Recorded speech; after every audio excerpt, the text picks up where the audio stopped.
Mr. Kinne, thank you so much for being here. We really appreciate it. Glad to do it, Luke. So earlier this week in the county executive debate on News Channel 9, you had some harsh words for your opponent, the incumbent Ryan McMahon. Let's take a listen to some of what you had to say.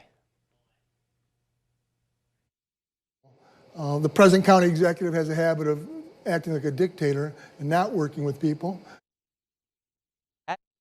Pretty sharp rebuke there of Ryan McMahon. How has he acted like a dictator, and how would you lead differently if elected to be county executive?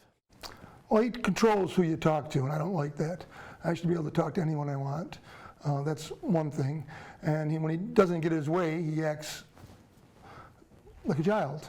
So I just, look, we're not always going to get our way. We're not always going to be able to agree with each other, but you got to go on in life. Life's too short. Disagree, try to work it out. You can't, you can't.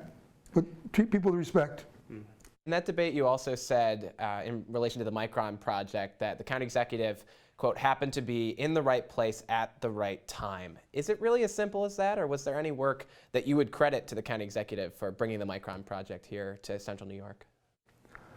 Look, any county executive would have done the same thing. I mean, we need that. We need that project. It's going to change us. He's right about that. It's a game changer. So, I mean, it's not like I'm criticizing him. I don't mean to, anyways. It's just that I think anyone would have worked to get that project here. Yeah. Another project on the horizon that's become quite controversial is the proposed aquarium. I pressed the county executive earlier this month on the argument that the $85 million that they're going to spend on the aquarium project could go to other issues like lead poisoning. Let's take a listen to some of what he had to say to me. For some of the legislators, and specifically one to criticize that, why did you vote against the 2023 budget that had the most lead funding ever then? And you've been around for 25 plus years. How come you didn't do anything about this the other 25 years? All of a sudden you're concerned about it, right? So some of the critics need to do a better job on their homework, right? They got to learn how the budget works. They got to be able to, if you're going to criticize on an issue today that's a hot button issue, where have you been over the last 3 decades when you were in the same role? He didn't mention you by name there, but it seemed like some pretty sharp critiques. Clearly talking about me. Yeah.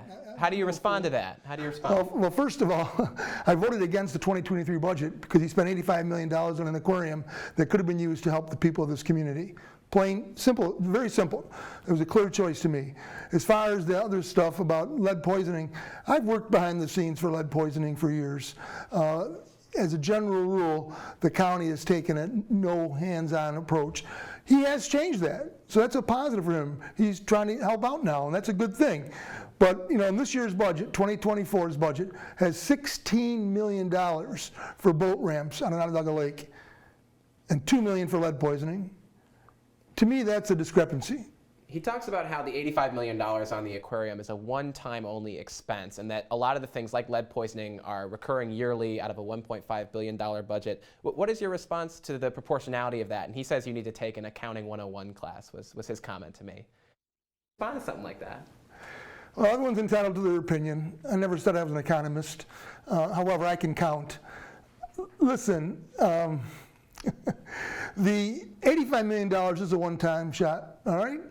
But lead can be dealt with, and we can resolve the problem in probably 3 or 4 years if we work at it. If we work at it, we can resolve the problem. He does patchwork. I don't believe in patchwork.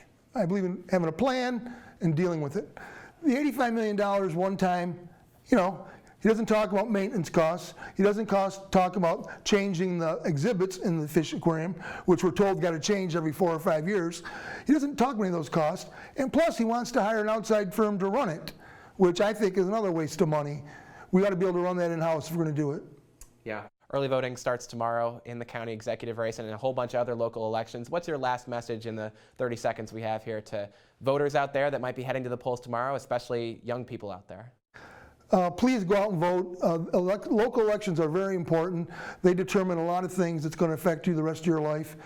Please vote, and I hope you consider me. Mr. Kinne, thank you so much for joining us. We'd love to have you back on soon. Thank you. Thank you.